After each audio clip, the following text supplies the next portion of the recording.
Segala puji hanya milik Allah yang telah mengumpulkan kita bersama-sama di majelis ini dalam keadaan sehat walafiat. Salawat dan salam kita haturkan kepada junjungan kita Nabi besar Muhammad sallallahu alaihi wasallam, kepada keluarga beliau, sahabat serta orang-orang yang rela meneruskan perjuangan beliau hingga hari kiamat.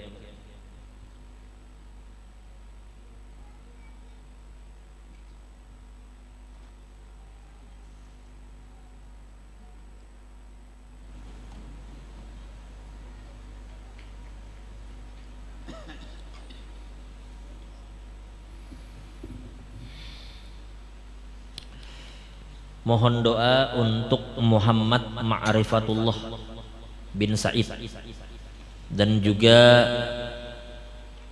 Ishak anak guru Darmawi yang mereka berdua saat ini berada di rumah sakit. Mudah-mudahan diberikan kesehatan dan kesembuhan oleh Allah, diangkat segala penyakitnya. Ala hadhihi ala kulli man wabi salafu sari la hadratin nabi al-fatihah. Alhamdulillahirabbil alamin. Yang dini kenam dengan nasta'in dan suratul mustaqim suratul ladzina an'amta 'alaihim ghairil maghdubi 'alaihim waladdallin.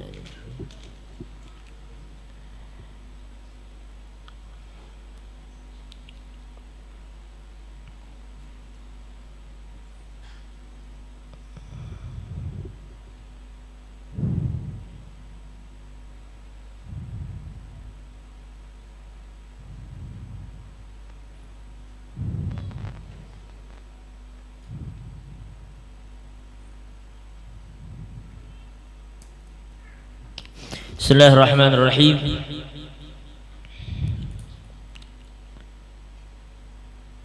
Wa qala al-habib sallallahu alaihi wa alihi wa sahbihi wasallam, dalam sebuah hadis yang diriwayatkan oleh Imam Bukhari dan Muslim, berarti hadis ini sahih. Nabi sallallahu alaihi wasallam bersabda, sab'atun yuzilluhumullah fi zillihi yauma la zilla illa zilluh. Ujar Nabi, ada 7 golongan, 7 kelompok yang mereka itu nanti di hari kiamat di padang mahsyar akan Allah berikan tempat untuk bernaung di hari yang tidak ada tempat untuk bernaung terkecuali tempat yang telah dipersiapkan oleh Allah Subhanahu wa taala. Artinya ketika semua manusia ketakutan, maka mereka akan merasa aman. Ketika semua manusia kepanasan, maka mereka akan merasa naung, karena di tempat itu tidak ada tempat untuk bernaung.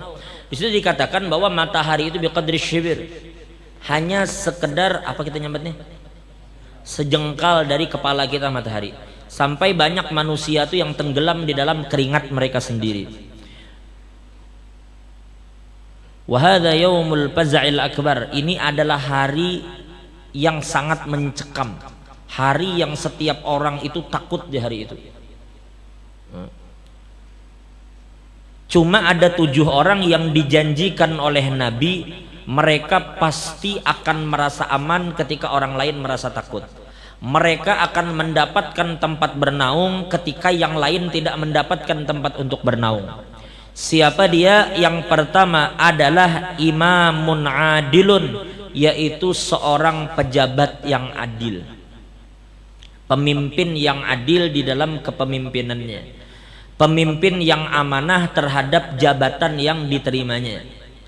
Maka pemimpin macam ini adalah pemimpin yang kelak akan diberikan oleh Allah tempat bernaung di saat tidak ada tempat untuk bernaung terkecuali tempat yang telah disiapkan oleh Allah. Luar biasalah, di sini diletakkan pemimpin ini di peringkat pertama dari 7 orang. Yang pertama kali dijanjikan oleh Nabi adalah pemimpin yang adil. Karena boleh kita katakan pemimpin atau pejabat itu peluangnya untuk masuk surga itu lebih besar dibanding orang lain. Peluang masuk surganya itu besar, tapi peluang masuk neraka pun besar. Boleh dikatakan sebelah batisnya di surga, sebelah batisnya di neraka. Nah, pemimpin bilanya adil, ini akan diberikan keamanan oleh Allah. Tapi awas, kalau pemimpin itu tidak adil, siapapun dia, meskipun sekelas lurah kah, sekelas camat kah, wali kota, gubernur atau presiden atau siapapun yang diberi satu jabatan, lalunya khianat, sebagaimana hadis yang diriwayatkan oleh Imam Bukhari dan Muslim. Nabi sallallahu alaihi wasallam bersabda, "Ma min 'abdin yastar'ihi Allah ra'iyatan wa yamutu yawma yamut wa huwa ghashun 'ala ra'iyatihi illa harramallahu alaihi al-jannah." Ujar Nabi, apabila seseorang diberikan oleh Allah amanah berupa jabatan, berupa kekuasaan untuk memimpin masyarakat, ternyata ketika dia mati dalam keadaan menipu dan mengkhianati rakyatnya, maka Allah mengharamkan surga untuk pemimpin itu. Kita kan usah berhisap-hisapan lagi. Allah haramkan surga bagi orang yang khianat terhadap rakyatnya, orang yang menipu dan menyengsarakan rakyatnya. Di dalam hadis yang lain yang diriwayatkan oleh Imam Muslim, Nabi berkata, "Man waliya ala amri ummati fashaqqa alaihi fashkukillahumma alaih." Hadis ini sahih riwayat Imam Muslim. Suatu hari Nabi pernah berdoa, menurut pian kira-kira doa Nabi kabul kada? Nabi pernah berkata, ujar Nabi, "Ya Allah, barang siapa di antara umatku ini yang diberikan amanah untuk memimpin masyarakat yang lain, barang siapa yang diberikan satu amanah berupa satu jabatan atau satu kekuasaan untuk memimpin sebuah masyarakat, dan ternyata dia menyusahkan umatku," pemimpin tadi memiliki satu jabatan kekuasaan tetapi umatku dipersulitnya, disusahkannya, maka ya Allah susahkan orang itu, jangan Nabi, persulit hidupnya. Dan pian jangan main-main, manakala pian menyulitkan umat Nabi Muhammad, itu pada dasarnya berarti pian mempersiapkan diri untuk diberi kesulitan oleh Allah dunia dan akhirat. Jadi sebenarnya bukan umat yang kesulitan, ketika ia menyulitkan umat, maka di saat itu Allah pun akan menyulitkan dunia dan akhirat, dan ia kada sadar dengan itu. Karena itu doa Nabi SAW, jangan sekali-sekali menyulitkan umat Nabi SAW. Orang hendak maulah KTP, permudah, jangan dipersulit. Orang hendak kawin, dipermudah, jangan dipersulit. Pokoknya apapun urusan umat jangan dipersulit. Jangan ada istilah kalau bisa dipersulit Bapak dipermudah ya, sampai terkenal istilah itu. Pokoknya permudah umat Nabi dalam segala urusan apapun. Itu berarti mafhum mukhalafahnya apa ya? Kalau Nabi berkata, "Ya Allah, siapapun yang menyulitkan umatku, sulitkan inya," berarti siapa yang mempermudah urusan umat ulun, mudahkan urusannya. Itu mafhum mukhalafah dari doa tadi. Mati ya, ya.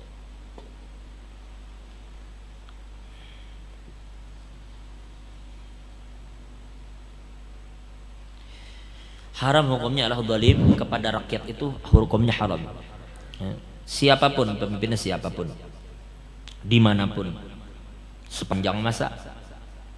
Allah Subhanahu wa ta'ala berfirman dalam hadis qudsi yang diriwayatkan Imam Muslim sahih.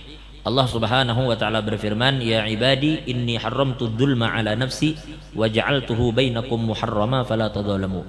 Ujar Allah, "Wahai hamba-hambaku, aku ini mengharamkan kezaliman atas diriku." Aku aja jar Allah kadang mendalimi hambaku, kenapa kamu mendalimi? "Wa ja'altuhu bainakum muharrama," maka aku mengharamkan kezaliman di antara kamu. "Fala tadzalamu," maka janganlah kalian saling mendalimi antara satu dengan yang lain.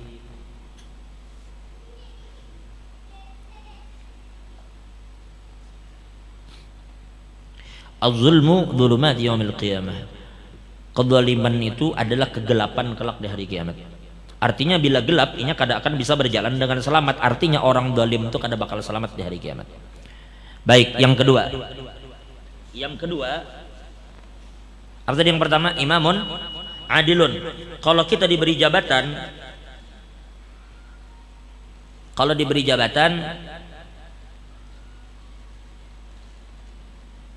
ujar Sayyidina Ali lah, ujar Sayyidina Ali, barang siapa yang meminta satu jabatan lalu inya dapatkan jabatan itu, biasanya inya akan terbebani dengan jabatan tadi. Tetapi manakala seseorang dipaksa untuk menjabat dan akhirnya menjadi seorang pejabat tetapi bukan keinginannya, maka orang itu akan ditolong oleh Allah Subhanahu wa taala. Itu jar Sayyidina Ali. Kalau pian diberikan satu jabatan, berarti pian memiliki kekuatan dan kekuasaan. Sedangkan Nabi bersabda, "Man ra'a minkum munkaran falyughayyirhu biyadihi." Barang siapa yang melihat satu kemungkaran terjadi di satu negeri, maka hendaklah dia merubah dengan powernya, dengan tangan, artinya kekuatannya, kekuasaannya. Nah, di sini diantaranya yang dimaksudnya adalah pejabat dan aparat. Makanya benar jika dikatakan oleh sebagian ulama, pulpennya pejabat itu lebih tajam daripada pedang mujahid fisabilillah. Karena pulpen ini bisa mengolah satu tempat maksiat berdiri, tapi bisa juga menutup tempat maksiat. Anu Haji Hendri, misalnya wali kota atau gubernur itu ada diisi wewenang lah untuk daerah itu. Yang menerbitkan perda itu siapa? Gubernur atau wali kota? Kalau gubernur bergub, kalau wali kota boleh hanya membuat kebijakan seorang, berarti ada kewenangan kan. Sekarang misalnya wali kota atau gubernur dimintai izin untuk membangun tempat maksiat, katakan diskotik, yang di situ orang mabuk, di situ orang berzina dan semacam. Nah, sekarang seandainya wali kota atau gubernur kada mengizinkan, kira-kira bisa dikenakan kasus lah. Atau itu memang hak prerogatif dari wali kota atau gubernur? Hah? Siapa di sini yang paham? Hah? Apakah ini bisa dituntutkah karena kada memberi izin, ataukah itu memang hak prerogatifnya? Bila yang beri izin diizinkan, bila kada. Hah? Hah? Prerogatif. Oke. Sekarang begini aja Hendri.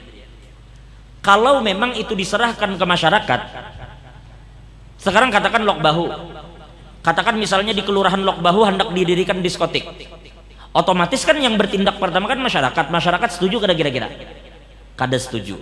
Nah, ini bisa kita tekan lurah. Lurah akhirnya mengatakan, ujar lurah, Pak Camat, maaf, ini masyarakat Lok Bahu kada ada yang setujunya diskotik dibangun. Kayak apa hendak memaksakan mandak di wadah orang, menurangnya kada ketuju. Jangankan diskotik, imam aja bilanya masyarakat kada ketuju jangan jadi imam. Tapi maksudnya kada ketuju itu bukan masalah dendam pribadi, artinya memang ada akhlaknya yang kada bagus, kada pantas untuk menjadi imam. Lalu yang jadi imam masyarakat kada suka, jangan jadi imam. Apalagi mandak diskotik di kampung itu, masyarakat kada setuju. Berarti lurah sekarang sampaikan ke camat. Sekarang camat bisa apa? Sedangkan mereka cuma wakilnya masyarakat. Sampaikan lagi ke wali kota. Wali kota masyarakat Lok Bahu kada setuju. Sekarang wali kota bisa apa? Sekarang jadi wali kota apa gubernur, masyarakat kada setuju. Ya sudah.